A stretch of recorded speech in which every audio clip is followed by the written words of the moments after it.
Hello everyone, hope you are doing great.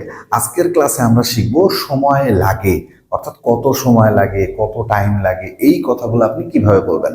আমরা প্রায় regular কনভারসেশনে এইভাবে বলে থাকি যে তোমার খাবার খেতে কত সময় লাগে, তার এখানে আসতে কত সময় লাগে, তোমার বাড়ি যেতে কত সময় লাগে, তোমার ইংরেজি শিখতে কত সময় লাগে। এই যে সময় লাগে, এই কথাগুলোকে আপনি ইংরেজিতে সুন্দর করে গুছিয়ে কিভাবে বলবেন আজকের ভিডিওতে শিখবো। Let's take a look. এই যে কত সময় লাগে এর জন্য আমরা ব্যবহার করি how long, right? How long. এর বাইরে আমরা ইট টেক্স এর স্ট্রাকচার আগের ক্লাসে শিখেছিলাম, সেই ইট টেক্স আসবো। টেন্স অনুসারে হইতে পারে ডাজ ইট টেক, তার মানে আমরা কত সময় লাগে এরকম বললে ডাজ ইট টেক। যদি টেন্স আসে তবে টেন্স অনুসারে পরিবর্তন হবে। লেটস টেক আ লুক কিভাবে করব। হাউ লং প্রথমে বসালাম, তারপরে দেখেন ডাজ। এটা টেন্স অনুসারে পরিবর্তন হইতে পারে, তার মানে অক্সিলারিজ।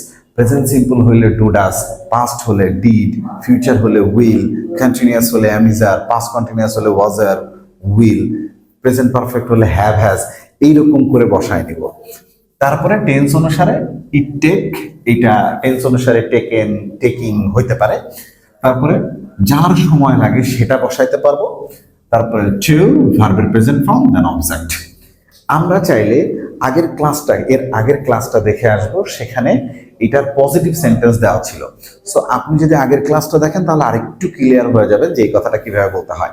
No issues. সিম্পলি আমরা কিছু এক্সাম্পল দেখি।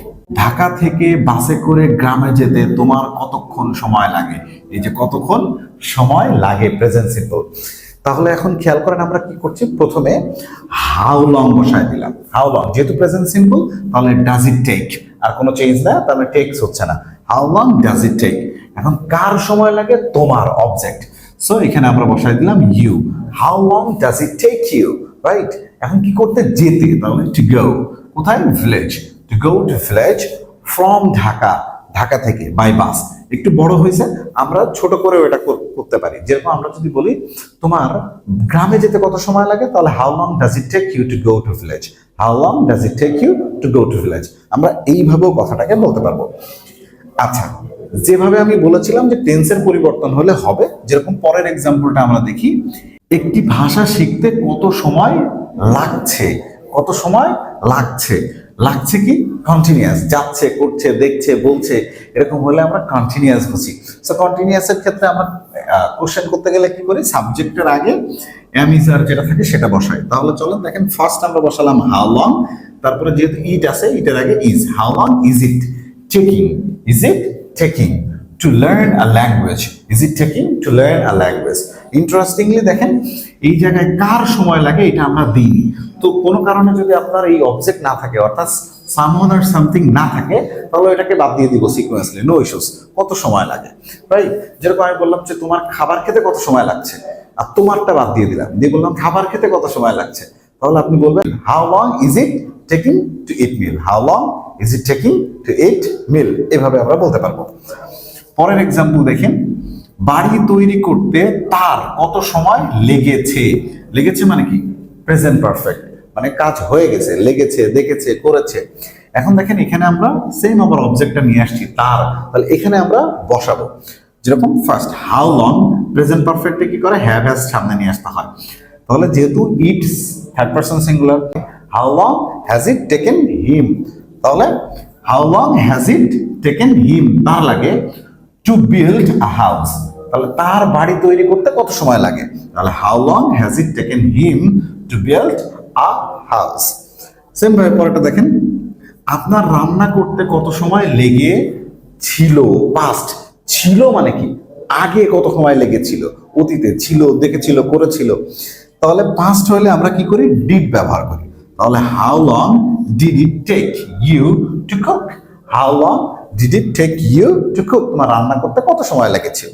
সেম ভাবে দেখেন, সমস্যা সমাধান করতে জনের কত সময় লাগবে? লাগবে মানে কি? ফিউচার। ফিউচার, তাহলে আমরা দেবো উইল।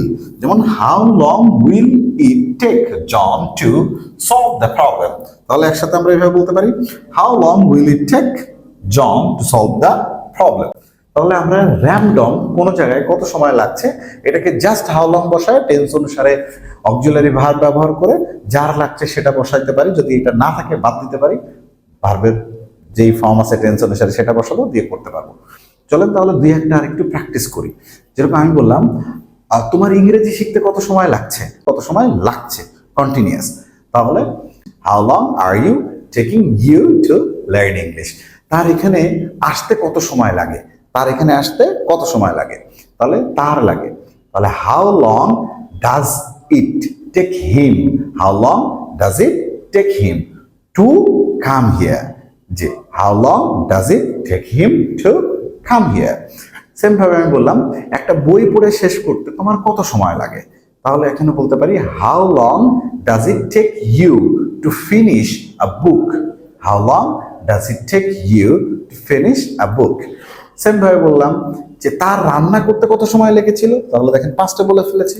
তাহলে how long did it take him to cook food, how long did it take him to cook food. তোমার ইংলিশ শিখতে কত সময় লেগেছে, তোমার ইংরেজি শিখতে কত সময় লেগেছে প্রশ্ন করছেন। How long has it taken you, how long has it taken you to learn English, how long has it taken you to learn English. খুব সিম্পলি এই কথাগুলোকে আপনি একটু প্র্যাকটিস করলে দেখবেন যে বলতে পারছেন এবং আপনার মুখের জড়তা কেটে যাচ্ছে। ফ্রিকুয়েন্টলি এই কথাগুলো আমরা ডেইলি কনভারসেশনে ব্যবহার করি। সো আপনি যদি এটা ডেইলি কনভারসেশনে ব্যবহার করতে পারেন তাহলে দেখবেন যে আপনার সেন্টেন্সের অ্যাকুরেসি চলে আসতেছে, বলার পারফেক্টনেস বাড়ছে এবং আপনার ফ্লুয়েন্সি বাড়ছে, and you will become a good speaker. Thank you very much for watching and see you next video.